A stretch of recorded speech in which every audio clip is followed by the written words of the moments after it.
आज माननीय सर्वोच्च न्यायालयाच्या बोर्डवर जी केस होती आमची 36 क्रमांकावर होती.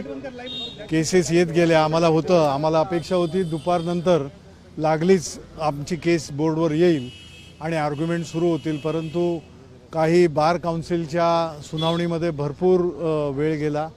त्यांच्या सगळ्यांच्या सुनावण्या झाल्या, त्यावर त्यांनी भाष्य केलं, ऑर्डर्सच्या बाबतीमध्ये सुद्धा केलं आणि त्याच्यानंतरच्याही 2 केसेस अशा रीतीने झाल्या आणि वेळ जी संपली, कोर्टाची वेळ संपली, त्यावेळेला आमचे काउन्सिल कपिल सिब्बल यांनी कोर्टाने विचारणा केली असता कोर्टाने आम्हाला लगेच सांगितलं की उद्या आपण दुपारी 2 किंवा जास्तीत जास्त 2:30 वाजेपर्यंत सुरू तुमचं करू आणि कंटिन्यूअस करू.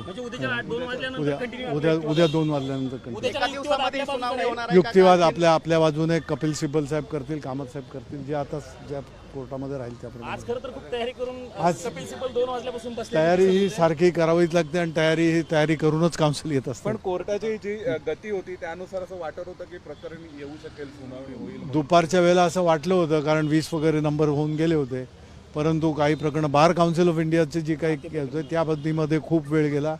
डिजिटल अरेस्टच्या बाबतीमध्ये सुद्धा बराच वेळ गेला आणि त्यामुळे